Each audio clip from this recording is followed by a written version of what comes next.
Pois bem, gente, como eu disse a vocês, essa é uma disciplina de formação básica, uma disciplina obrigatória aqui na Faculdade de Filosofia, com duração de 64 horas. Eu diria basicamente a vocês que há duas possibilidades de se estudar nos cursos introdutórios de ética que a gente conhece e pesquisa, né, que tem acesso aqui no Brasil e alguns países próximos e tal, que são uma abordagem temática ou uma abordagem mais autoral, né? No caso de uma abordagem temática, nós ficaríamos circunscritos a discutir um dos temas da ética, por exemplo, a liberdade, a responsabilidade, o castigo, né?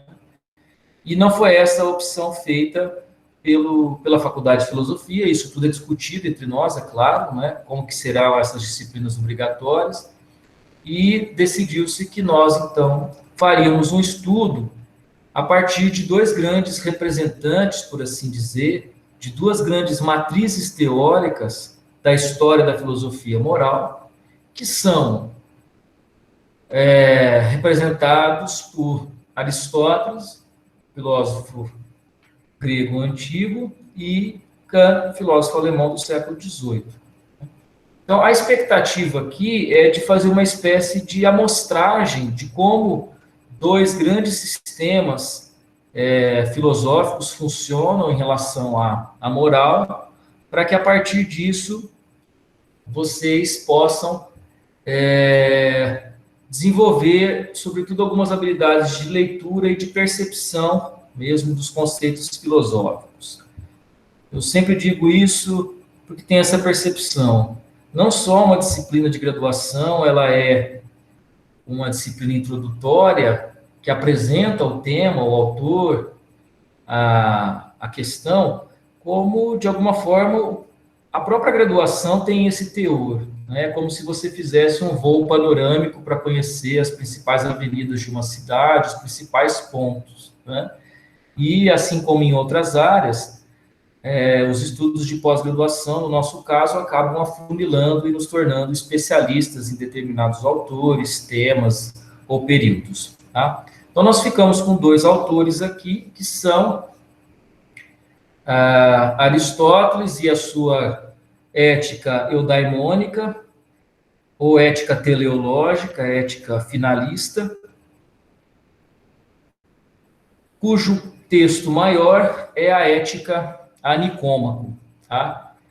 Discutiremos isso oportunamente. Aristóteles escreve algumas obras sobre ética, mas, de fato, a Ética a Nicômaco é aquela onde o seu pensamento sobre a filosofia prática, a moral, está melhor condensado e apresentado. Então, qual foi o meu planejamento? Vocês podem perceber aí.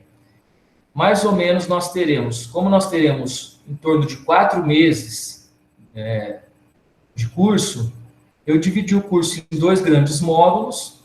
O primeiro módulo sobre Aristóteles, nós ficaremos totalmente focados em textos que dizem respeito ao mundo grego, ao pensamento de Aristóteles e o seu entorno, tá? E, como segundo grande módulo, eu fiz uma modificação aqui no meu mouse para ele ficar bem grande, eu não sei se vocês estão visualizando. O segundo módulo, também aí com uma duração em torno de 2 meses, em torno da deontologia, da ontologia do dever, assim como a formula Kant. Então, vai ser uma mudança um tanto quanto brusca, né? Nós teremos que fazer um salto aí de 2 milênios, de Aristóteles para Kant, mas no espírito de extrair duas grandes amostras de pensamento filosófico, e aí nos debruçaremos sobre a grande obra de 1785, Fundamentação da Metafísica dos Costumes. Gente, vocês devem ter percebido que o semestre 2021, né, 2020.1, ele pode ir até janeiro, mas eu gostaria que a gente fizesse um esforço para que encerrássemos o curso ainda este ano, que seja já lá no dia 14, tá bom? Bom, se vocês tiverem dúvidas, eu termino essa apresentação e já abro para algumas questões. A bibliografia básica, então, inclui os 2 textos, as 2 obras, a Ética a Nicômaco.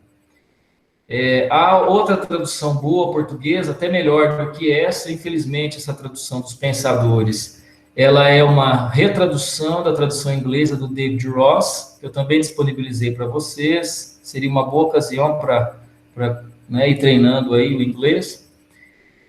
E, no caso de Kant, a fundamentação da metafísica dos costumes, das edições 70, que eu acabo de enviar o link e vou reenviar para vocês. E como terceiro título de 3, deixa eu só ver. Alguém pediu permissão. Sim. Como terceiro título de 3, eu coloquei o livrinho da coleção Primeiros Passos, do Álvaro Valls, uma figura conhecida aqui da filosofia brasileira, que seria uma espécie de primeira degustação, por assim dizer, um livro que a gente consegue ler muito rapidamente. Então, a proposta é que vocês travem um primeiro contato a partir deste texto que eu já enviei para vocês hoje no e-mail, mas se vocês jogarem isso no Google, vocês encontram facilmente esse texto para baixar, tá bom? Ou seja, vocês saem daqui hoje com essa incumbência de já começar a ler o texto do Álvaro Valls. E aí vem uma bibliografia complementar que eu venho juntando há algum tempo nessa disciplina e selecionando, que eu vou disponibilizar para vocês um link do Google Drive. A maioria desses textos aqui e alguns outros está lá para vocês baixarem. Muitos deles podem ser encontrados se vocês fizerem a pesquisa pelos sites de pesquisa, como o Google, né? E eu diria a vocês, assim, que esse é o diferencial, né? Quem consegue chegar até a literatura secundária da disciplina, de fato, aprofunda e atila mais um entendimento sobre as questões, sai daquele mínimo necessário, porque a leitura dos 3 textos aqui é o mínimo do mínimo que se espera que vocês possam fazer, tá bom? Bom, agora eu vou apresentar para vocês o cronograma.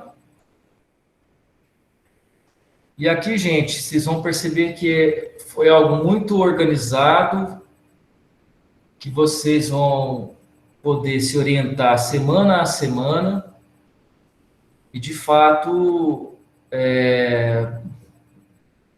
poder estudar com a organização necessária a um curso superior, né? Então, eu fiz um cronograma semana a semana, descrevendo aqui a semana e o tipo de atividade. A UFG adotou esse vocabulário, que é um vocabulário da educação à distância, atividades síncronas, que são essas atividades que acontecem ao mesmo tempo como as aulas online, né? Todos presentes, ainda que seja no ambiente virtual. E atividades assíncronas, que são todas aquelas atividades que vocês vão realizar no tempo de vocês, no ritmo que vocês entenderem ser o mais adequado. É claro que há uma indicação para que isso aconteça nesta ordem e dentro destas semanas, né? Não deixa de ser cumulativo e é um estudo que vai progredindo. Então, eu, assim, recomendaria a vocês que ou baixassem isso no celular ou imprimissem, deixassem isso fácil para que você possa se organizar. Eu sei que vocês terão outras disciplinas, por isso eu criei isso aqui, fiz quase um trabalho mesmo de secretaria aqui para que vocês possam se organizar bem, tá? Eu não sei se vocês perceberam, nós teremos alguns feriados, na verdade, 3 feriados esse semestre, né? Esse resto de semestre, às segundas-feiras, a começar pela próxima semana. Então, eu previ para cada semana a leitura de um texto, né?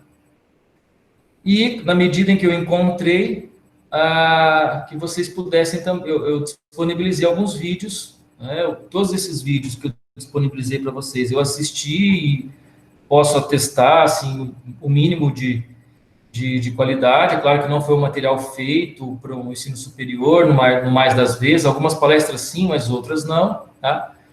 De tal forma que nós temos aqui um material satisfatório para estudo.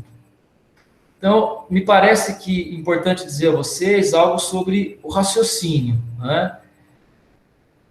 Uma vez que a gente vai fazer a aula online em torno de 60 a 90 minutos, e que vocês, se fosse no esquema presencial regular, teriam o dobro disso, né, de aula, eu entendo que pelo menos naquele dia vocês poderiam dedicar a outra 1h30 que vocês não vão ter que assistir a aula, para assistir esses vídeos, né, para já acessar esses textos.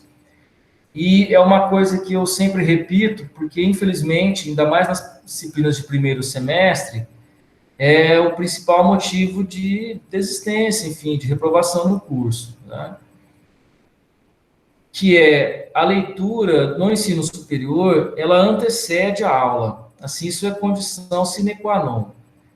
Aquela história de chegar numa aula sem saber o que vai ser tratado, que era típica do ensino médio, não existe mais aqui, né? Então, você precisa saber o que vai ser tratado, e a aula é um espaço de discussão e aprofundamento, né? Porque senão se eu tiver que, sei lá, reler o texto com vocês, começar a apresentar as ideias básicas do texto e não poder trazer uma bibliografia mais robusta para problematizar aquelas informações, nós vamos caminhar muito pouco, tá? Então tem que haver, assim, um compromisso de vocês de fazer essas leituras prévias, né? E no caso aqui também assistir os vídeos, a partir do que já está colocado aqui, você vai saber exatamente o que vai ter em cada aula. E na aula, a gente utiliza para aprofundar, para debater, para contrastar possibilidades, certo?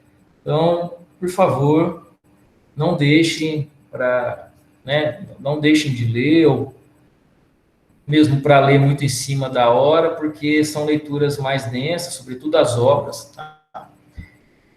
Então, assim como o plano de ensino, aqui o cronograma está dividido em 2 grandes módulos, se vocês perceberem, Aristóteles, né? Até a metade do curso, finalzinho de outubro. Em novembro e dezembro nós avançamos para Kant, tá? Então, serão 2 grandes momentos do curso para que vocês possam se familiarizar com 2 pensadores diferentes. O que eu estou prevendo de atividades? Nós teremos, para além dessas aulas, às segundas-feiras, e desse material que vocês vão assistir ou ler em casa, no ritmo de vocês, nós faremos 2 fóruns de discussão lá no SIGA-A. Eu vou cadastrar no dia 6, né? Começa no dia 7. O primeiro fórum sobre Aristóteles, o segundo fórum sobre Kant. Então, nós teremos um espaço ainda para discutir, para trocar impressões de leituras. Eu devo problematizar algumas questões, apontar alguns caminhos, provocar um pouco vocês para discutir alguns pormenores, e o fórum, então, vai consistir nisso.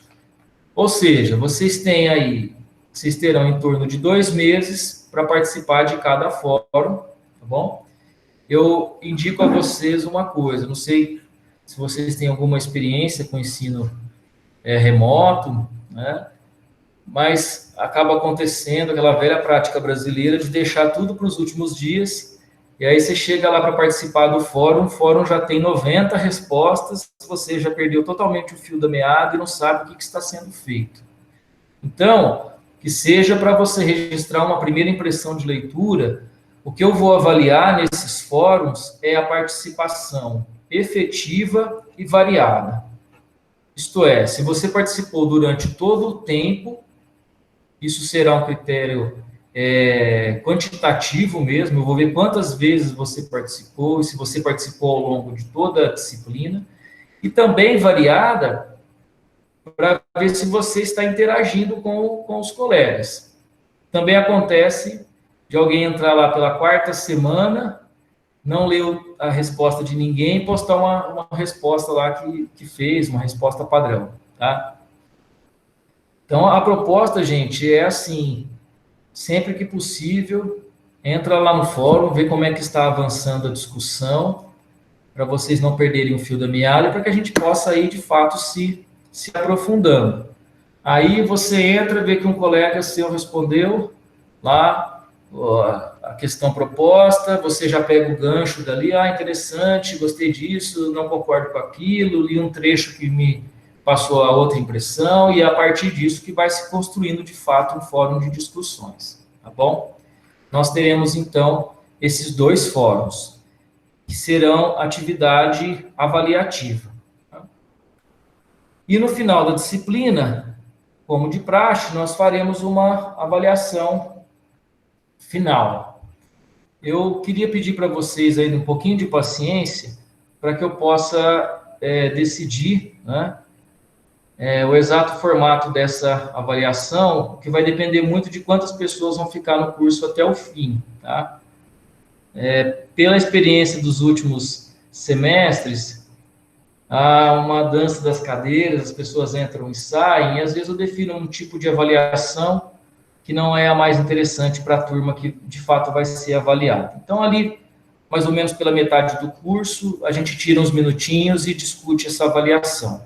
Mas a minha expectativa com vocês é de fazer os fóruns valendo 6 pontos, quer dizer, a maior parte da nota, vocês sabem que na UFG a média é 6, e a avaliação final, em formato talvez de um trabalho, valendo 4 pontos, tá bom?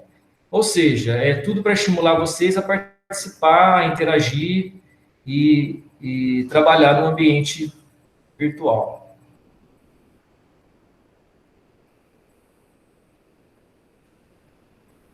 Se vocês quiserem agora colocar alguma questão, não sei se eu esqueci de dizer alguma coisa, alguma reação, pedido de esclarecimento.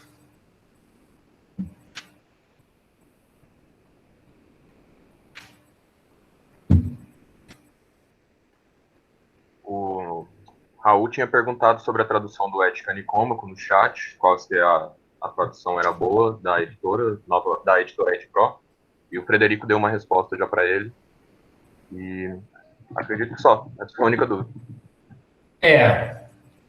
Há esse Edson Bini assina, né? É uma coleção ampla, eu tenho isso tudo online, se vocês quiserem, a obra completa dessa tradução aí do Bini, mas ele assina isso e há um corpo de tradutores, né, por trás desse trabalho, mas não é uma tradução que circula no mundo acadêmico, né? Portanto, há traduções muito mais confiáveis e vocês vão perceber logo nas primeiras aulas que há uma grande polêmica mesmo em torno do texto de Aristóteles, da confiabilidade das fontes, do que de fato Aristóteles escreveu, que não foi anotação de aula dos seus discípulos e tudo mais, de tal forma que ainda hoje boas pesquisas sobre Aristóteles são feitas através das traduções, né? Ao se retraduzir, se propõe um sentido, um esclarecimento, alguma coisa do tipo. Então, por essas razões, eu não recomendaria essa tradução do Edson Bini. Assim, se eu pudesse recomendar a vocês, eu recomendaria a tradução francesa, né? Ou a tradução do David Ross, que também é legal, né? Eu não sei se eu mandei para vocês nos links uma tradução que há na internet, que tem o grego e o inglês, né? E aí, de fato, você consegue fazer uma leitura um pouco mais atilada.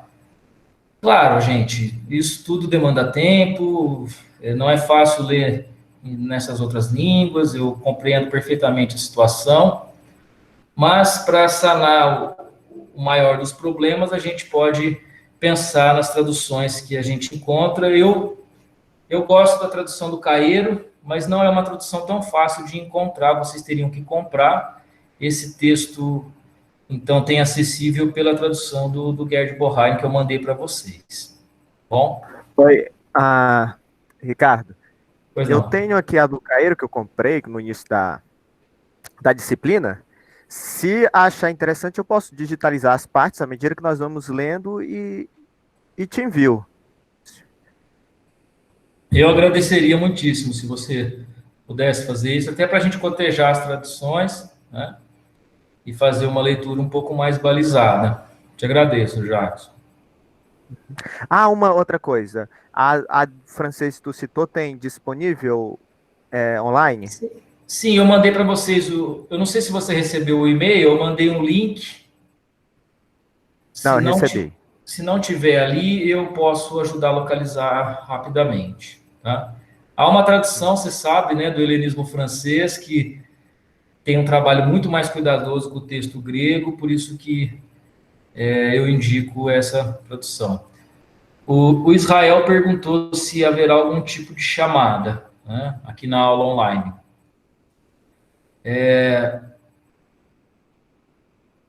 Eu não, assim, eu vou fazer isso tudo que a gente coloca no chat, mesmo a presença de vocês, depois ela fica registrada aqui para nós.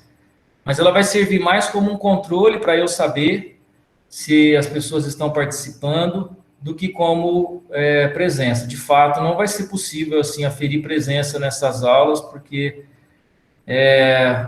de alguma forma seria até mesmo ir à contramão, né, dessa situação emergencial. Afinal de contas, nada impede, se você, por exemplo, Israel, tiver um problema de conexão naquele dia, que você assista depois a aula, né, no link disponibilizado. Então, eu não vou registrar isso, tá bom? Contando kantianamente com a boa vontade de vocês, com o senso moral de participarem, tá bom?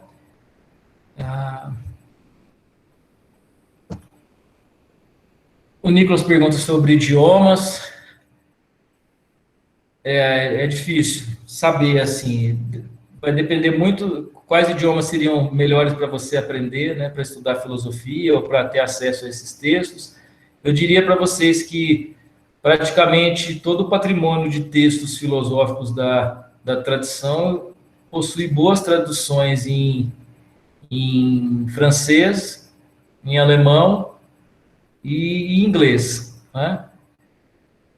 Italiano também, espanhol um pouco menos, e nós, em português, menos ainda, né? Então, eu diria que vocês poderiam começar pelo inglês, é uma boa pedida. Aí já conversa com o Éder aí, que ele é um bom professor de inglês, tá? Gente, mais alguma dúvida em relação àquele cronograma, ao funcionamento? Então, assim, vamos trocar em miúdos. A pedagogia do Chico Buarque, trocando em miúdos, né? O que eu vou fazer, professor? Uma vez por semana você vai assistir essa aula, você vai ler um textinho, um artigo, um trecho do livro e vai assistir um vídeo. Possivelmente é isso que você vai fazer.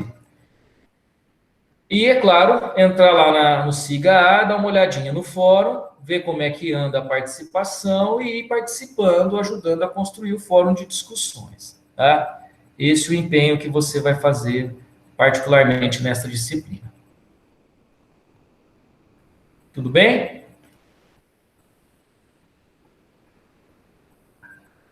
O Felipe pareceu ter uma dúvida sobre o lapso entre porque a utilização de Kant e Aristóteles.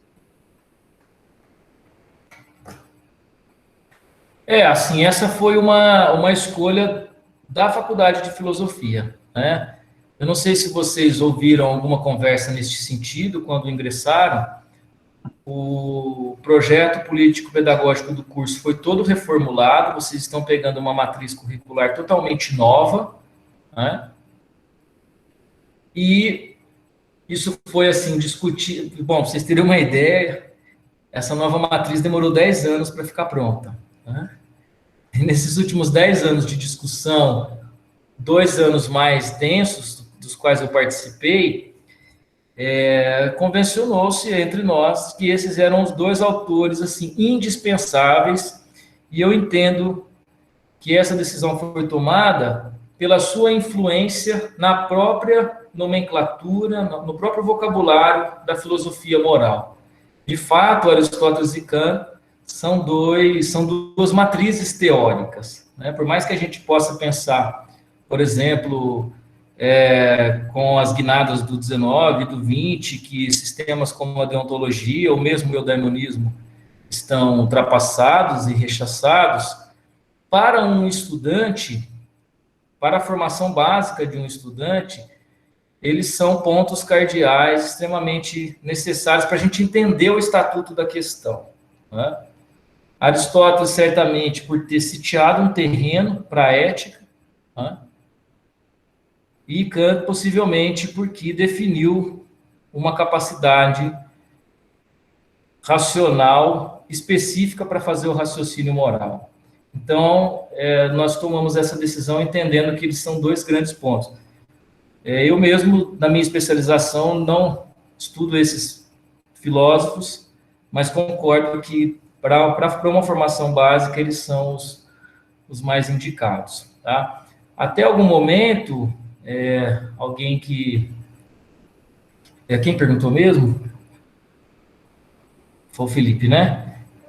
Felipe, até algum momento a gente ainda flertava um pouquinho e discutia alguns autores do utilitarismo, do consequencialismo moral, como John Stuart Mill, né?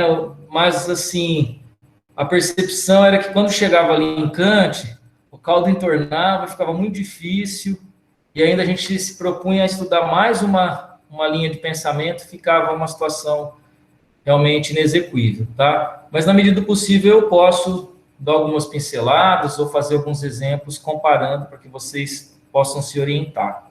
Bom?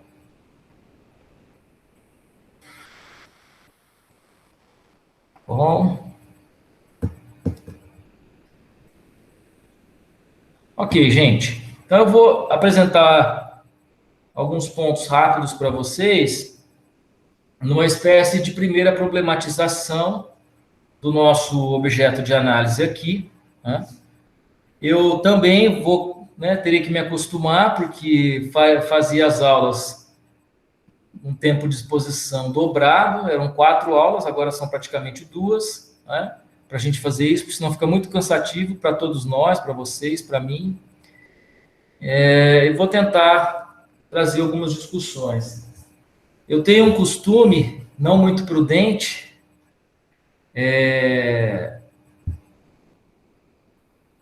o Marcos já fez uma pergunta sobre diferença ética e moral, eu posso incluir isso na fala, né? Eu tenho uma prática, não sei se é muito prudente, quando eu vou começar um curso novo, de pensar alguma referência no próprio dia, né, do início dessas disciplinas, a partir de alguma leitura que atualmente eu estou fazendo, para, a partir disso, colocar os termos da questão, né?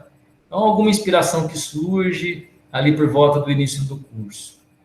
E hoje, enquanto esperava vocês entrarem, eu me lembrei de uma obra filosófica das mais significativas do autor que eu estudo, que é Friedrich Nietzsche, chamada Aurora, uma obra do ano de 1881.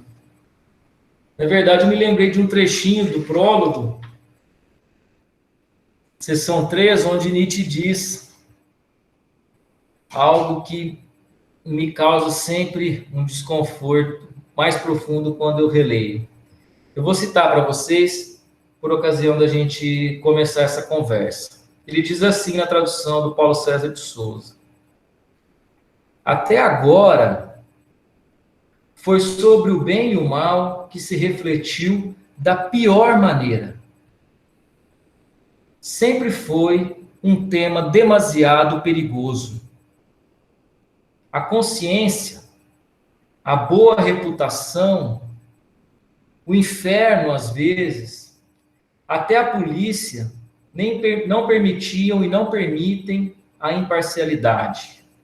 na presença da moral, como diante de toda a autoridade, não se deve pensar, menos ainda falar. E ele grifa o Pflicht deve, né? O Zoller. Aí se obedece! Exclamação. Desde que o mundo é mundo, autoridade nenhuma se dispôs a ser alvo de crítica. E criticar a moral, tomá-la como um problema, como problemática, o quê?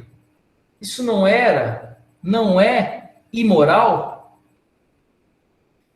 Enfim, esse é um trechinho talvez para a gente começar a problematizar e pensar que essa é uma das disciplinas que tem uma inserção dupla, eu diria, né? Se a gente se lembrar de uma das belas frases de Heidegger, que diz que nós podemos passar pela filosofia sem a filosofia passar pela gente, né? No caso de uma disciplina como esta, a ética, essa é uma situação muito difícil e peculiar. Por quê? Por mais que os textos e toda a agenda de estudo, com esse cronograma infernal que eu fiz para vocês, possa sugerir um trabalho historiográfico e de erudição, necessariamente, ao ler estas obras, ao enfrentar esses temas, nós vamos nos colocar algumas perguntas que moveram os próprios filósofos na escrita dos textos, e essas perguntas têm um potencial profundamente transformador da nossa percepção moral. Afinal de contas, gente, qual que é o critério que nós utilizamos para decidir?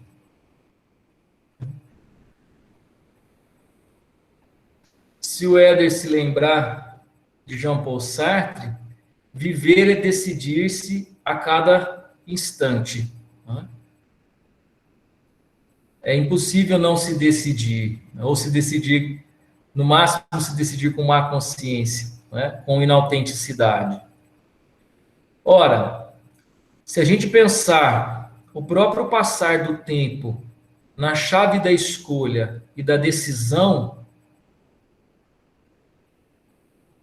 nós somos obrigados a concluir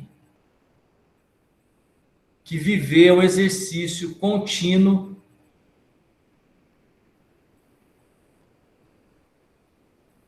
de uma série e de uma sucessão de escolhas.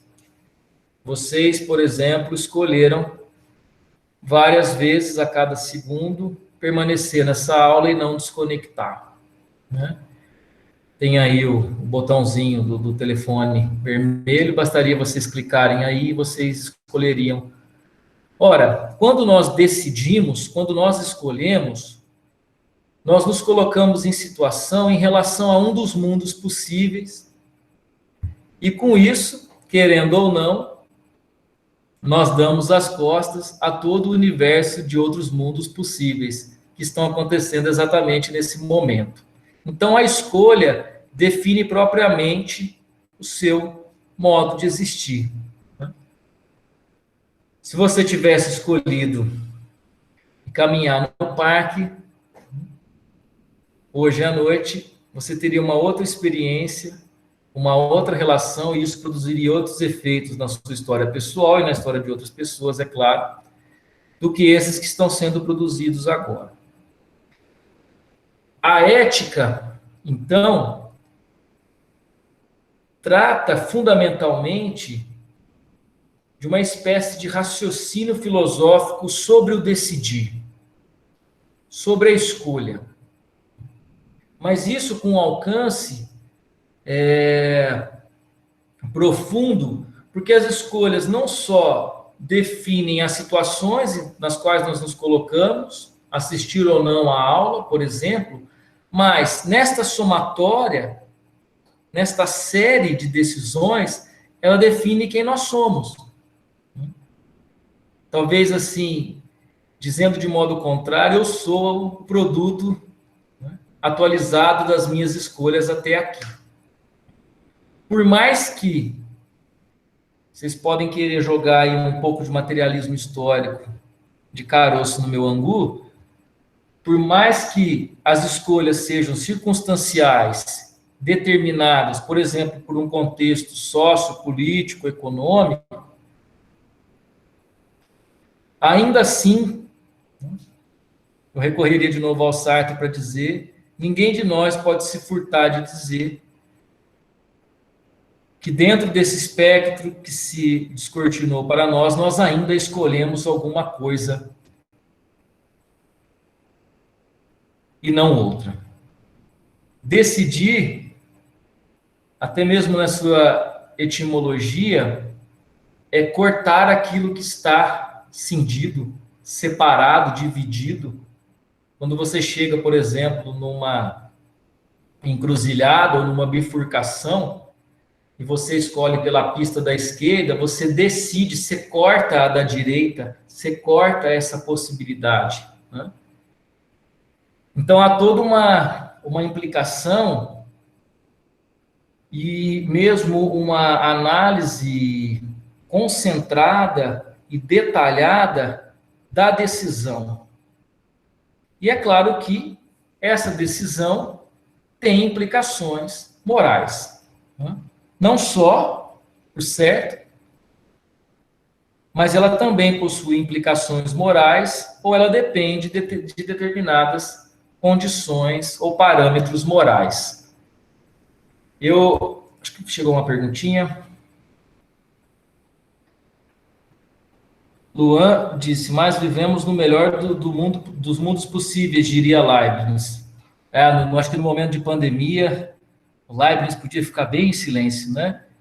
Se a gente vive no melhor dos mundos possíveis, qual que seria o pior, né? Ok. Vocês lembram que na primeira aula eu falei assim, se nada de mal acontecer, nós teremos aula até dezembro. Vocês lembram disso, né? Aí teve gente que torceu o nariz, ele é pessimista, não sei o quê. Então, tudo bem, né? Para quem passou os 10 últimos semestres aqui em Goiânia e viu de tudo, né? Não está sendo fácil ser muito otimista em relação ao futuro, né? Ok. De alguma forma, gente, então, essas decisões que nos levam a nos mover, a nos movimentar, né? Vai pensar Aristóteles, elas vão definir aquilo, a silhueta, o modo como nós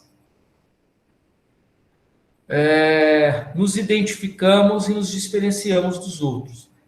É isso precisamente o que Aristóteles vai chamar de caráter. O caráter não deixa de ser, se vocês me permitem uma expressão lá do meu interior de São Paulo, que eu acho que os goianos entendem bem, o jeitão, né? O nosso jeitão de escolher, aquilo que é recorrente nas minhas escolhas, o modo como eu raciocino moralmente, e eu tendo a escolher por determinadas práticas e não por outras, isso tudo me define enquanto um indivíduo moral. Não por acaso Aristóteles, dialogando com o platonismo, vai se perguntar se é possível, então, ensinar a escolher, ensinar a virtude, treinar alguém para escolher melhor,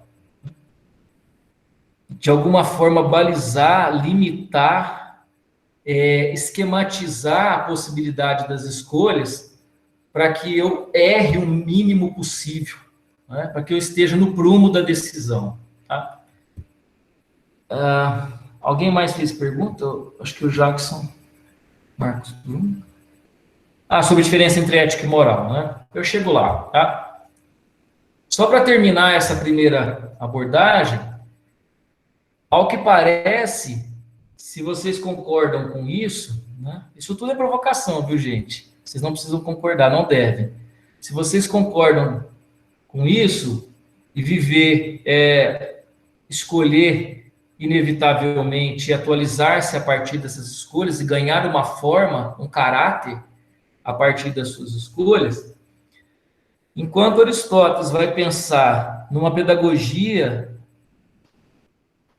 num treinamento mesmo filosófico para a decisão, um treinamento daquilo que ele vai chamar das capacidades ou das virtudes dianoéticas, como a prudência, o raciocínio moral, desenvolver o bom raciocínio moral, assim como um bom matemático desenvolve o bom raciocínio teórico, né? Parece que Kant, na esteira da mesma discussão, envolvido com o mesmo problema, tem uma reação bastante diversa e entende que não se trata de pensar tanto no treinamento, embora é claro que isso seja necessário. Kant é um iluminista, um Afclera do século XVIII, alguém que entende o potencial emancipatório da razão e da formação, né? Mas Kant quer uma garantia um pouco mais ontológica para que a gente seja capaz de decidir pelo rumo certo, não confiando tanto nas habilidades do caráter e muito menos nas inclinações, e vem nos propor o dever como metafísica, ao dizer que nós precisamos chegar a uma espécie de algoritmo moral, do mesmo modo como nós temos certos algoritmos na matemática que vão funcionar independente da circunstância do tempo e do espaço. Aquele cálculo funciona sempre. Ora, esse algoritmo na filosofia kantiana é assim designado o imperativo categórico. Eu não vou, ao invés de confiar na sua inclinação,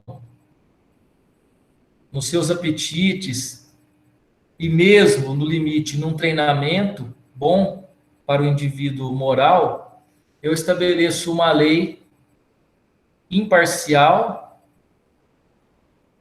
totalmente universal e formal, que me diz como agir, independente das circunstâncias.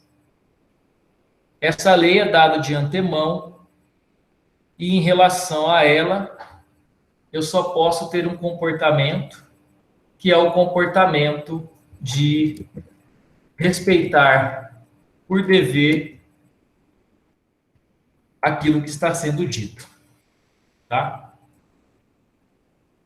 Professor, o que é um algoritmo? É uma sequência de regras. Aqui eu estou importando um termo matemático para dizer, é uma espécie de fórmula matemática, mas Kant quer encontrar essa fórmula matemática na moral, né?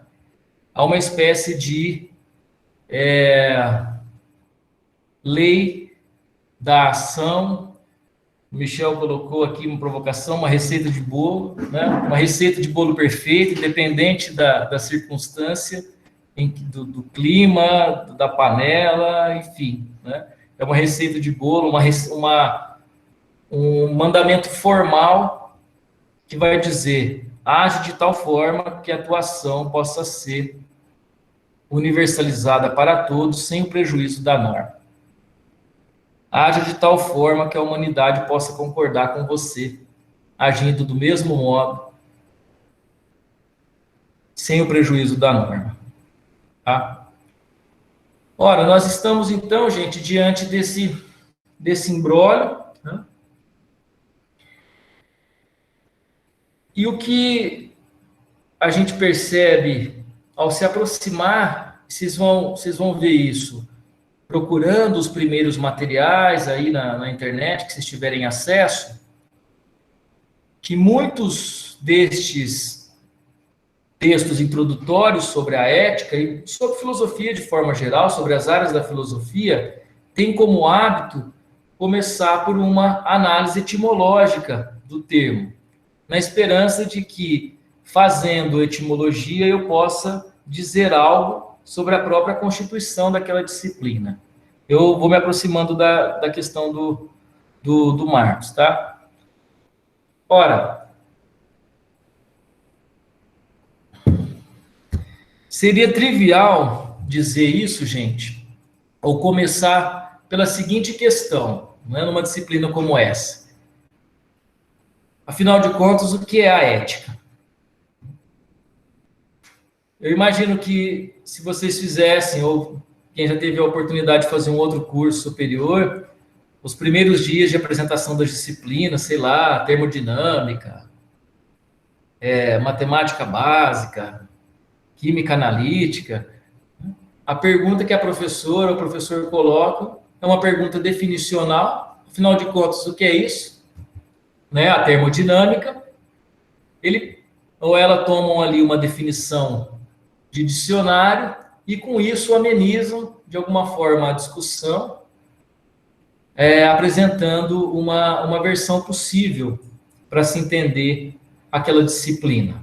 Então, termodinâmica é o estudo tal, ou química analítica é isso e aquilo. Tá? Ora, o curioso aqui entre nós, filósofas e filósofos, ou aspirantes a tal é que a própria definição do que é ética é o que está sendo discutido numa disciplina como essa. De tal modo que cada um destes autores, Kant, Aristóteles, Nietzsche, Descartes, Platão, Hegel, Hannah Arendt, Foucault, enfim, cada um destes autores vai, por assim dizer, disputar essa definição, a sua gramática e os termos envolvidos. Não por acaso um autor como Nietzsche, que insurge contra essa tradição de pensadores como Kant, vai dizer, ora, até hoje, os assuntos concernentes ao bem e o mal são aqueles que receberam a pior atenção. Isso porque, segundo o Nietzsche, não é o autor que nos interessa aqui, mas é só para vocês entenderem como que isso está em jogo, né? Está em discussão. Né? Porque todos esses filósofos buscaram uma definição da própria ética ou da moral, já imbuídos eles mesmos de uma posição ética ou moral. Portanto, o distanciamento crítico necessário para se fazer uma análise como essa, vai pensar Nietzsche, é algo que falta a toda a tradição. Ora, se a gente não quiser nem chegar até aí, dá simplesmente para a gente dizer que quando nós pegamos um dicionário clássico de filosofia moral, como um que eu indico lá,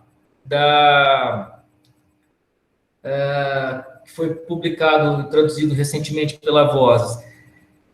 Se você pegar um dicionário de ética, que tem mais de 1000 páginas, e for até o verbete ética, você vai encontrar antes um debate do que uma definição, do que um consenso. Né? E isso pela própria natureza filosófica do tema. Ou seja, há uma discussão entre os autores, numa espécie de história do pensamento, sobre quais são, de fato, as características, a gramática e aquilo que deve e pode ser considerado como a ética enquanto um discurso e sobre os seus termos. O que é a vontade, o que é a liberdade. De tal modo que se a gente também procurar o verbete liberdade, você vai encontrar assim, para Platão, vírgula, liberdade é isso. Para Aristóteles, então é propriamente essa disputa o nosso objeto de análise. Mas vocês, eu comecei com essa discussão sobre a questão da decisão para fazer ver que os problemas que estão no fundo, né, são os problemas há muito, isso significa para nós da filosofia, milenarmente disputados e que ainda hoje, gente, envolvem e incitam a reflexão filosófica. Então, nós estamos num terreno, no caso da ética, de uma discussão que está totalmente viva. Né? Afinal de contas, é melhor assassinar do que se desquitar. dentro dos critérios de determinadas pessoas. Que critério é esse? Né? Qual que é essa referência? Quais são os critérios de referências que embasam, por exemplo, os códigos de leis do nosso país? É claro que quando você redige uma Constituição e, por conseguinte, depois os códigos e tudo mais, há uma série de prerrogativas e de orientações de determinadas linhas de pensamento moral que transparecem ali, muitas vezes misturadas. Eu gosto de um comentário de um filósofo da ética contemporânea, que ele diz assim, que por dia, nas nossas decisões, nós devemos variar mais ou menos entre 3 grandes linhas do pensamento ético. Né? Nós oscilamos nas nossas decisões entre, por exemplo, uma postura utilitarista.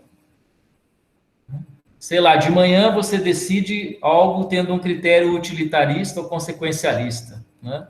Você vai, por exemplo, no seu ambiente de trabalho e o pessoal quer combinar o que vai ser a festa do final de ano, você diz, não, a maioria deve vencer.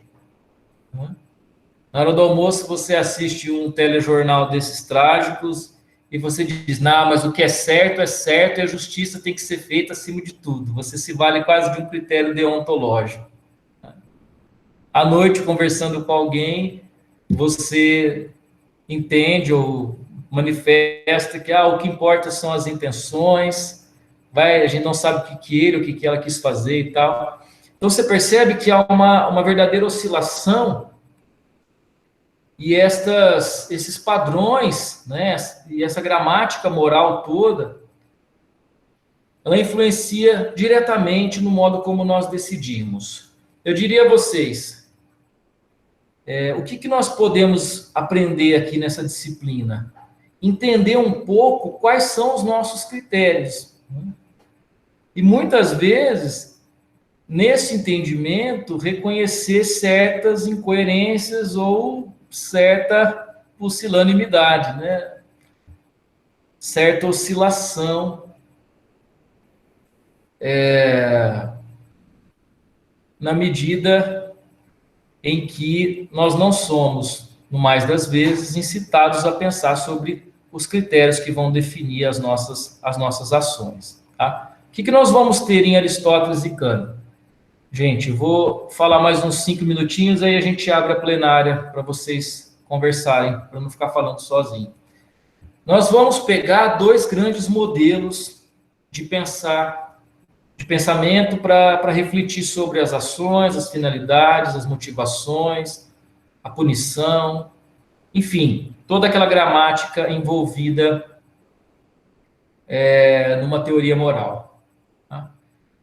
E aí o que eu diria a vocês, né, sobretudo aqueles que estão começando agora, muitas vezes a gente se comporta diante de um texto filosófico com uma postura que não me parece muito adequada, né, que é ou uma postura avaliativa, no sentido assim, uma espécie de princípio da desconfiança, ficar lendo o filósofo sempre com o pé atrás, né?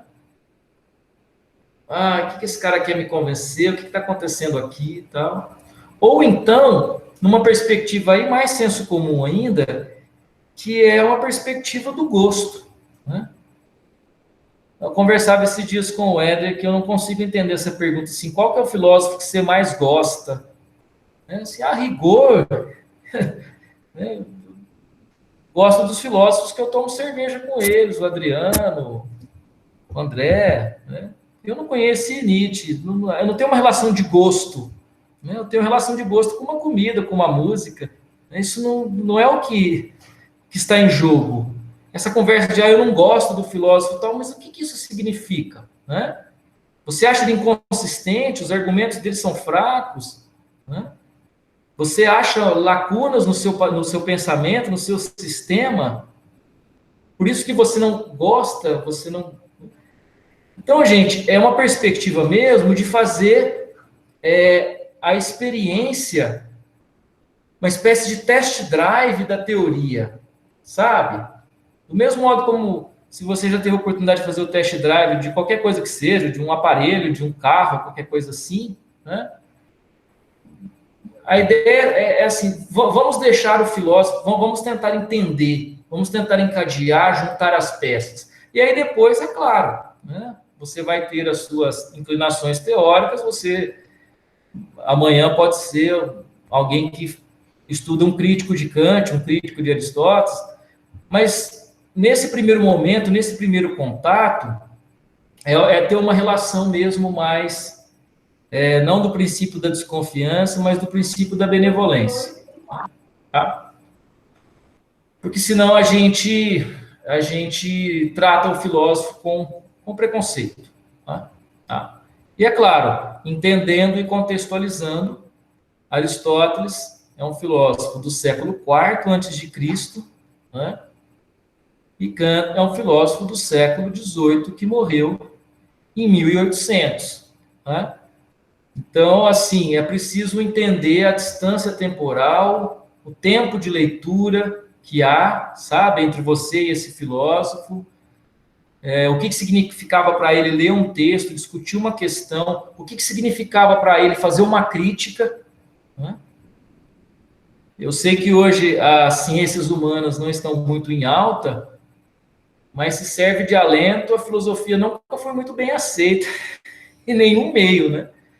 Mas a resposta que eu sempre gosto de dar mas nós estamos por aí há 2.600 anos, né? E vocês? Vocês estão aí por aí há quanto tempo? Os filósofos estão aí circulando, debatendo, dando seu pitaco há 2.600 anos. Eu acho que valem os velhos versos do Mário Quintana, que esses que estão atravancando o nosso caminho, eles passarão, a gente passarinho. Né? É isso aí. Os filósofos estão na cena política, na cena social há pelo menos 2.600 anos, e é claro que isso incomoda ainda mais uma discussão sobre essa. Tá bom? Então vamos lá, vocês querem abrir o áudio um pouquinho, falarem um pouquinho, ou mesmo participar pelo chat?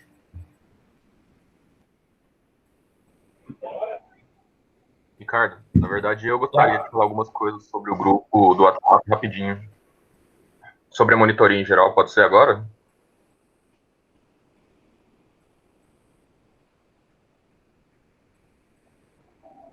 Você tá conseguindo me ouvir? Você tá falando, Éder? Você tá conseguindo me ouvir?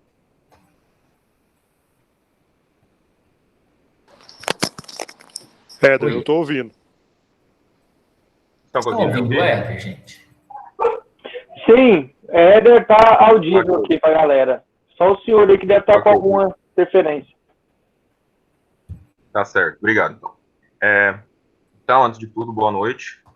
Eu vou ser o monitor de ética de vocês. Eu sou do 5º período de filosofia, do bacharelado, e eu sou orientando do Ricardo, né? A gente faz uma pesquisa no grupo de pesquisa em Nietzsche, e eu fui escolhido para ser o monitor da disciplina. Então, primeiro de tudo, eu queria esclarecer que o grupo no WhatsApp, ele não é uma regra, né? Vocês não precisam entrar nele, mas pode ajudar vocês, no caso. Eu vou dar outras alternativas, que é o meu e-mail, caso vocês não queiram acessar o grupo mesmo, não queiram mexer no WhatsApp para resolver esse tipo de coisa. E o meu número, caso vocês não queiram não queiram entrar no grupo, mas queiram fazer alguma pergunta, mas que vocês têm alguma dúvida ou que precisem solucionar algo. Qual que é a questão do grupo? Primeiro, é um grupo da monitoria, não é um grupo da turma, então eu peço que o grupo ele tenha foco nas atividades da matéria de ética, antes de tudo. Eu entendo que talvez algumas pessoas não gostem de deixar a sua dúvida no grupo para todo mundo ver, e tudo bem, é uma coisa pertinente, porque às vezes, como o Ricardo fala, às vezes outra pessoa tem a mesma dúvida que você. Mas se for algo que realmente te incomoda muito, você pode falar comigo no privado, novamente, estritamente sobre a matéria, o conteúdo, tranquilo. E eu como eu tinha conversado com o Ricardo mais cedo, meu trabalho não é ser um professor, mas é orientar vocês e ser mais um norteador, falar. Então, assim, é interessante que quando vocês vierem com dúvidas, vocês já venham com algo em mente, certo? Vocês não venham com a dúvida inteira, no caso, com a questão inteira. Vocês já venham com algo, alguma coisa que vocês maquinaram sobre aquilo e tragam ela para mim, porque a leitura filosófica, ela é bem diferente de uma leitura qualquer, não é igual ler qualquer outra coisa. Então, você tem que criar o hábito de ler filosoficamente, e esse hábito também envolve, geralmente, você desenvolver a ideia em cima do que você leu, antes de tudo. E como nesse tipo de coisa, não é nenhuma questão de estar certo ou errado. Você talvez entendeu um pouco mais próximo do que o autor quis dizer, ou você foi para outro rumo, e vocês vão ver que futuramente esse ir para outro rumo pode virar um projeto de pesquisa, pode virar várias coisas, só não é o momento agora, né, porque a gente está estudando algo específico que já foi falado. Então, tentem vir já um pouco com essas ideias. Então, isso aí é uma coisa mais do Ricardo, mas o que eu quis dizer é só porque, assim como você consegue falar, e tem pessoas que falam e compreendem português, não necessariamente elas leem ou escrevem português, certo? São coisas diferentes, então você pode compreender a língua de várias formas e não necessariamente você lê ou você escreve nela. Então, a leitura filosófica é uma leitura lenta, antes de tudo, é uma leitura que você lê e quebra a cabeça, você tem que refletir, você tem que pensar, você tem que criar hipóteses em cima daquilo. E isso não é algo que eu vou estender, porque vocês vão aprender ao longo do curso, certo? Vocês estão bem no início, então o ponto é mais agora sobre a questão da monitoria. E então, usem o grupo para isso, usem o meu e-mail se vocês precisarem, podem falar comigo no privado, mas mantenham o foco nisso e tentem trazer já alguma coisa quando vocês quiserem vir com dúvidas. Mas realmente a dúvida foi muito gritante, vocês podem vir com a dúvida inteira, eu vou tentar ajudar, talvez passar um texto para ler, alguma coisa assim, porque é a minha área também, só que eu pesquiso a ética um pouco mais distante, mas tudo isso é importante. Então era mais isso que eu queria dizer, se vocês tiverem alguma dúvida sobre a monitoria, especificamente. E só.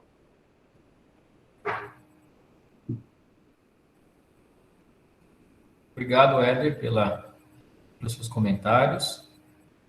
E eu subscrevo essa sua observação. De fato, o curso de graduação é uma espécie de treinamento, né, de desenvolvimento da habilidade da leitura de ler textos filosóficos. É um registro completamente diverso. O texto filosófico ele é denso, ele é múltiplo. Se você achar, assim, eu nunca falo em ler textos filosóficos, eu sempre falo em reler textos filosóficos. Eu sei que é uma prática que a gente não tem, né? Geralmente compra um livro, lê o livro, passa para frente ou guarda na estante, mas o livro filosófico, o texto filosófico é um texto de releituras, né? A primeira leitura que você faz de um texto filosófico é uma leitura, no máximo, do estilo, do ritmo, né? Como se você estivesse lendo mesmo uma poesia, um romance, é só para você tentar entrar um pouco na sintonia, no ritmo daquele autor. Por exemplo, em Kant, aprender a ler a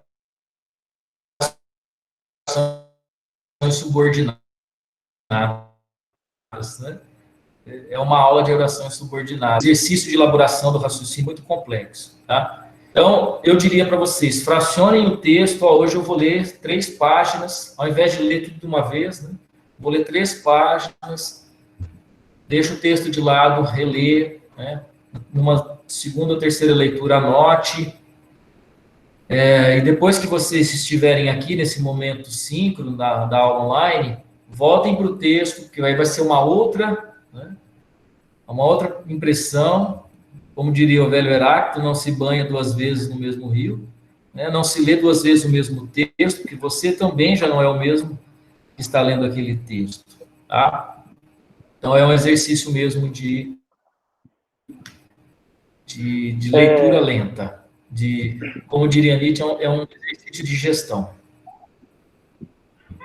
Professor, aproveitando a oportunidade, eu já li a Ética Nicômaco 2 vezes, a metafísica 2 vezes. E posso dizer que eu só comecei a entender alguma coisa da 3ª vez, porque eu li uma página e ficava na página quase o dia inteiro, ou 3 páginas, 3 dias, porque eu me questionava o tempo inteiro sobre aquele assunto, mas as primeiras leituras sempre são aquela coisa de ler um livro de carreirinha, uma página atrás da outra, para ver se termina logo para começar outro. E nesse processo de repetir os livros que foi me dando a capacidade de percepção de cada detalhe, de cada dos conceitos, de tudo que o escritor ali quer colocar. Mas a verdade, o que eu queria dizer é que o senhor disse que toda tentativa de ética, ela é fundamentada sobre um conceito de ética, né? Tanto os filósofos que tentaram, né, definir, que brigam, não brigam, mas tentam colocar ali um conceito quase que universal sobre a ética, ou seja, então cada filósofo, né, então cada pessoa tem a sua própria estrutura moral e ética, não estou falando do contexto histórico, nem da formação, mas que há nele já esse princípio que ele não consegue se desprender, porque eu percebo que Nietzsche foi um dos que tentou fomentar ou formular a moral e a ética sem ser ético ou moral, ou eu estou me equivocando nesse sentido, ou Nietzsche, mesmo ele tentando ou reformulando a ética e a moral, ele também estava baseado em uma moral, mesmo ele dizendo que não tinha que ser uma moral. Eu não sei se eu estou sendo correto no que eu quero dizer.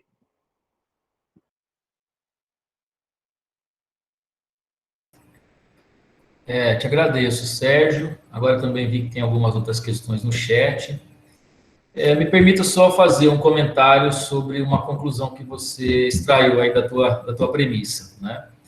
O filósofo, ele fala num registro de discurso diferente do nosso, né?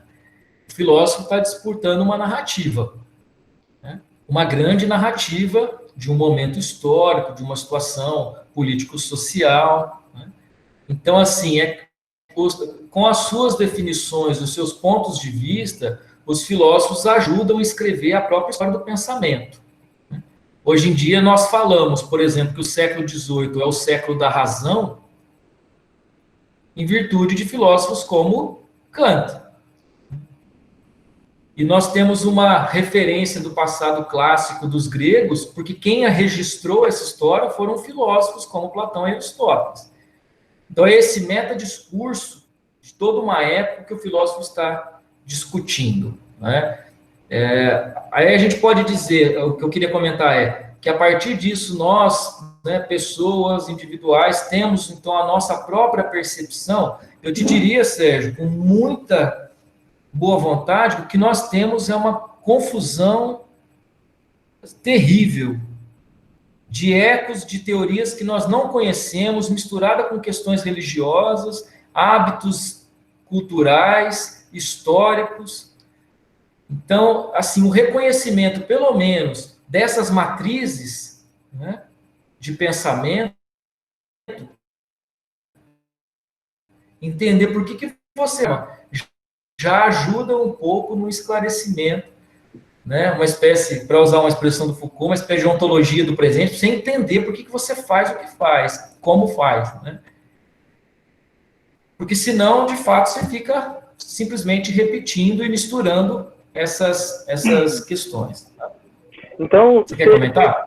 Não, seria um tipo, então, que cada indivíduo vai buscar uma conexão com um fundamento, né? Então, cada indivíduo ali, lógico, que vai crescer, vai habitar numa região, vai ter uma certa cultura, e ele sempre vai buscar uma verdade a qual ele se identifica e ele estabelece aquela verdade como um caminho, como um estilo de vida, assim, poderia dizer. Sérgio, eu queria ser otimista assim.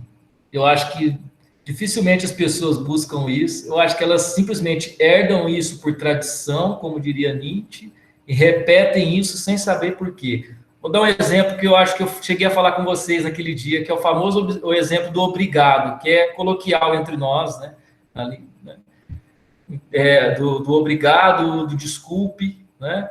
Então, a gente está passando lá no corredor da Fafil, eu me viro sem querer, trombo em você, derrubo o seu celular, e eu digo a você assim, ô Sérgio, me desculpe, né?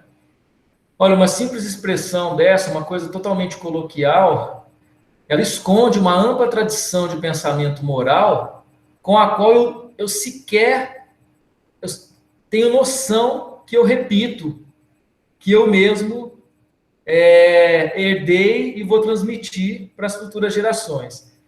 Primeiro, veja só, se eu te digo, me desculpe, eu estou pressupondo do ponto de vista ético que eu fui livre para agir do modo como agi. E isso é uma discussão tremenda na história da ética, mais de 2000 anos. Afinal de contas, o que é liberdade? Quais são as condições de possibilidade da ação? Segundo lugar, quando eu esbarro em você e te peço desculpa, eu pressuponho também que todo aquele que age e age por ser livre deve ser responsabilizado pelo que fez. Ora, essa é uma segunda grande discussão milenar, o que é responsabilidade, afinal de contas, pelo que efetivamente nós respondemos, tá? Se você colocar só para dizer aí, vai lá, o materialismo histórico, ou mesmo a psicanálise, né? Conscientemente você responde muito pouco por aquilo que você é e faz, né? Em terceiro lugar, ainda te digo o seguinte, quando eu digo para você desculpa, eu estou otorgando a você o poder de desculpar algo que eu fiz. Então, eu, como professor de ética, eu sempre fico pensando assim, o que eu devo fazer quando uma pessoa me pede desculpa, né? Eu devo fazer um gesto, assim, dizer, tá desculpado, né? Tirei de você a culpa, né? A rigor, você deveria pedir desculpa para si mesmo, né? Só você pode tirar isso daí, sei lá onde é que fica isso, né? Aliás, esse é um quarto preconceito moral, já que alguém perguntou aqui no chat, de que há uma sede da consciência na qual habita, por exemplo, algo como a culpa. E há um sujeito lá no fundo de você decidindo tudo, algo como a consciência moral. Então, percebe, Sérgio, no mais das vezes, essa é uma crítica muito aguda que filósofos como Nietzsche vão fazer, os nossos padrões morais, em primeiro lugar, eles não foram construídos por nós, né? Eles são uma herança de uma série de tradições que vieram se mesclando ao longo dos séculos, né? E eles fazem de nós, agora a gente chega, acho que no limite da conversa, que o começo foi, nós vivemos escolhendo. Se eu vivo escolhendo, vamos comigo, Sérgio, se eu vivo escolhendo, mas o padrão da minha escolha não foi escolhido por mim, eu vivo escolhendo aquilo que já foi escolhido. Isso é inautenticidade. Ora, sequer eu tomo o pé da situação e decido pela minha própria história pessoal. Eu escolho aquilo que está para ser escolhido. E olha, se você ligar a televisão agora, se você ligar aí, entrar no site de notícia, há um agenciamento todo para que você escolha aquilo que é padrão, né? Um determinado carro, um determinado estilo de vida, um determinado estilo de relacionamento, um determinado estilo de roupa. Há todo um agenciamento, uma administração política e do poder que está disputando o que você vai decidir, né? Ainda que você não precisa nem chegar lá no Nietzsche, viu, Sérgio? Só de você estudar um filósofo como Kant, você já consegue perceber e assim, tomar pé da situação. Kant usa uma expressão que eu gosto muito, eu que sou do interior de São Paulo, ele diz assim, se estribar, você conhece esse objeto, né, da sela do cavalo, o estribo? Você põe o pé, parece uma algema assim, né, que você põe o pé na sela. Se estribar da situação, significa você tomar pé e falar, não, eu entendo mais ou menos quais são os critérios que estão competindo agora para eu decidir, né? E tentar se reconhecer essa loucura toda, né? Eu vou ler as perguntas aqui para não ficar fora, tá? Obrigado, viu, pela sua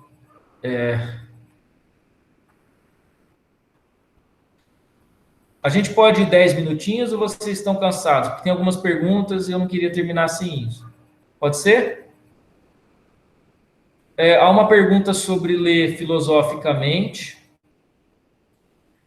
Há uma pergunta também sobre o que significa ser o ético. Acho que essa aqui que o Wilson fez, ela se responde dentro desses critérios, né? Cada filósofo vai estabelecer um padrão do que é a ação moral, né? A ponto de dizer que não reconhece nos padrões do outro que aquilo ali seja o assunto da ética. Kant, por exemplo, vai dizer, olha, quando eu leio esses autores aí, eu não enxergo uma ética, eu enxergo, no máximo, uma antropologia bem intencionada, um comportamentalismo. Né? Para ser ética, precisa de fundamento moral. Tá? Então, Wilson, isso vai depender muito do pensador. Tá?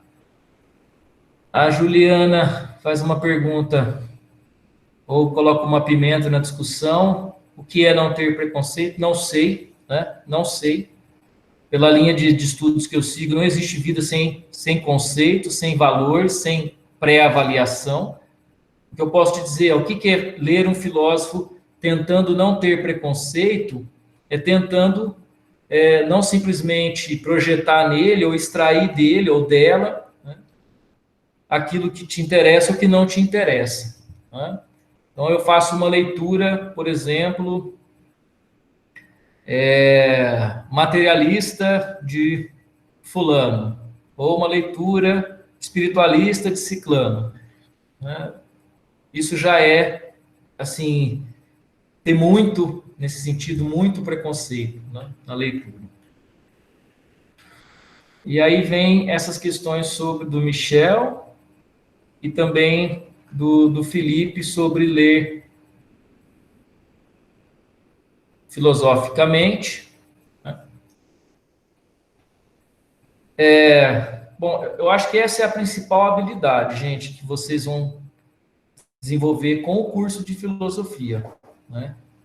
A rigor, o que diferencia, o que vai diferenciar vocês de outros profissionais aí, numa escola, numa editora, nos ambientes na universidade, nos ambientes de trabalho que os filósofos geralmente estão, né?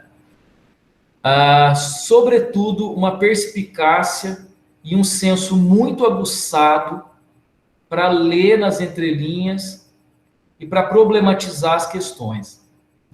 E isso, claro, que requer treinamento.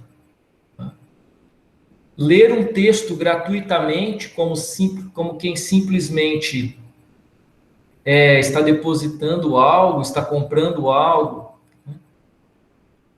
Ou está decifrando algo, ainda não é uma leitura filosófica que envolve, só para dar alguns exemplos, né? O desenvolvimento, a possibilidade de se estabelecer relações, de se ter outras matrizes de pensamento. Acho que isso é muito, muito importante, muito perspicaz. Né? Por que um jogador de futebol pode ter o interesse em assistir os jogos da seleção de 70? Né? Para ver como se jogava, para entender outros estilos de jogar. Né? E com isso desenvolver o seu próprio, balizar o seu próprio, né? Contrastar o seu modo de fazer com outros modos. Né? Então, se você lê esses outros autores, por mais que sejam autores muito distantes no tempo, você compreende novas matrizes de pensamento, novas possibilidades de raciocínio. Né? O filósofo te apresenta outros mundos possíveis, né? Outros modos de se relacionar com aquela questão. Então, é esse treinamento, essa bagagem mesmo, essa erudição que a gente vai levar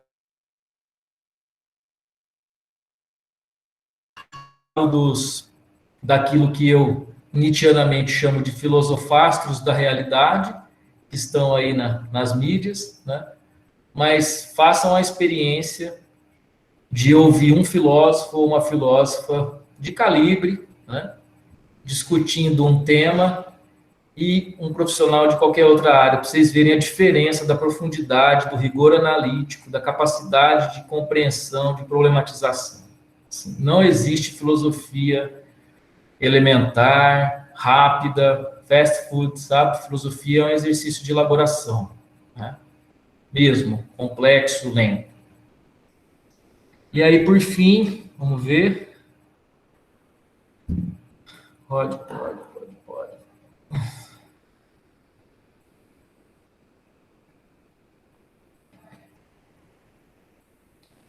Nancy pergunta se, por exemplo, pedir desculpa.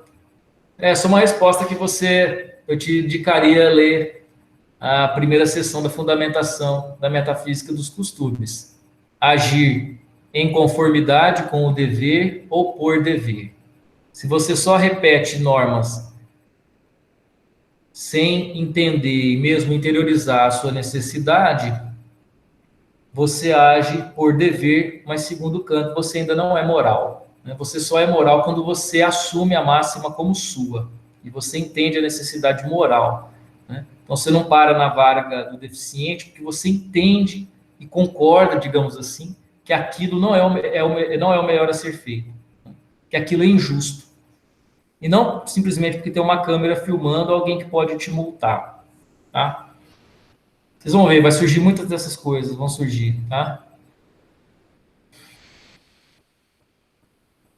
Até a leitura de hoje eu jurava que Sócrates era inocente. Eu também. Agir com sabedoria. Se depender só da cultura, a gente está em maus lençóis, por isso que você precisa de padrões. Você vai pensar, por exemplo, o Kant, né? Respondendo à provocação do Wilson. Estou fechando, aí vem a do Marcos. Pensando nessa vida inautêntica de um indivíduo que tem ilusão de uma escolha autônoma, um viver estereotipado, o problema não seria sobre o decidir e não o escolher.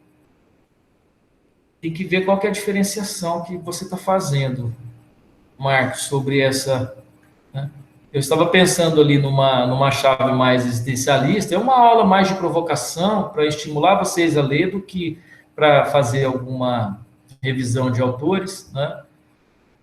Mas eu penso a escolha aqui, né, pelo menos nessa exposição, numa acepção ampla, como aquilo que atualiza o meu movimento e o meu caráter. Né? Bom, gente, o Éder enviou aí para vocês o link para fazer parte do grupo do WhatsApp. Vocês já receberam da minha parte o cronograma, o plano de ensino está acessível também no SIGA-A. Na semana que vem é feriado, né, de 7 de setembro. Vocês sabem que o Brasil é independente, né? Então é feriado disso aí, independência, né? Aí, então, a gente não vai ter esse encontro, por isso eu coloquei dois vídeos extras, né? E esse texto aqui, que vale a pena fazer, quem estiver montando biblioteca, quem gosta de livro físico, como eu, vale a pena, né, ter esses livrinhos da coleção Primeiros Passos, são clássicos, assim, da recepção da inteligência brasileira, tá? Que vão dar essa primeira... E aí também recomendaria a vocês que fizessem uma varredura aí pelos sites, vocês devem ter as plataformas que vocês acessam, como o YouTube e tal, para olhar alguns materiais introdutórios. Eu vou dizer a vocês, eu fiquei muito decepcionado porque tem muita gente ruim falando sobre ética, sabe? E aí eu diria para vocês assim, como colega de profissão, talvez uma leitura um pouco mais avançada, daqui uns anos, né? A gente se encontra por aí. Assim, nietzscheanamente, façam dieta de tanta conversação ruim, né? Você tem meia hora, faz igual o Sérgio lá, senta lá e fica lá se debatendo com o Kant, que vai valer mais a pena do que perder tempo com um videozinho de internet, que quer explicar e dar solução assim, Kant em 5 minutos.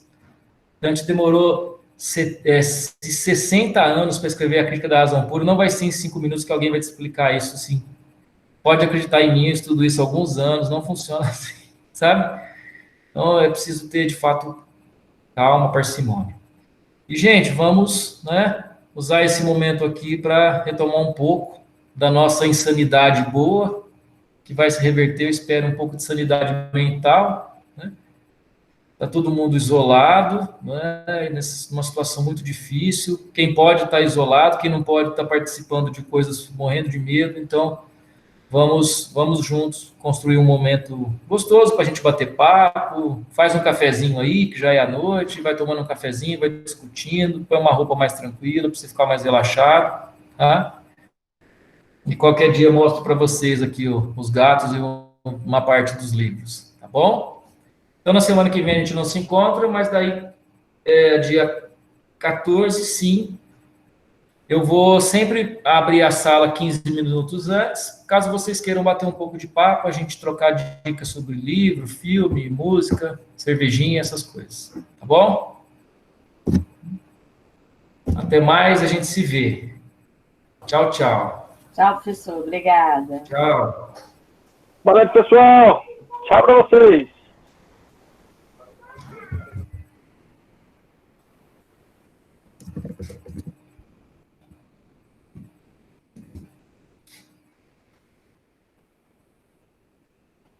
Tchau, Jackson. Tchau, tchau. Tchau, Wilson. Tchau, Ricardo.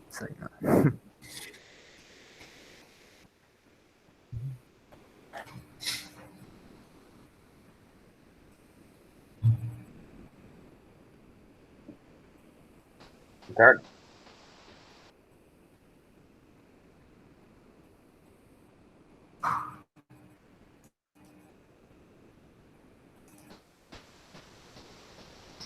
Professor?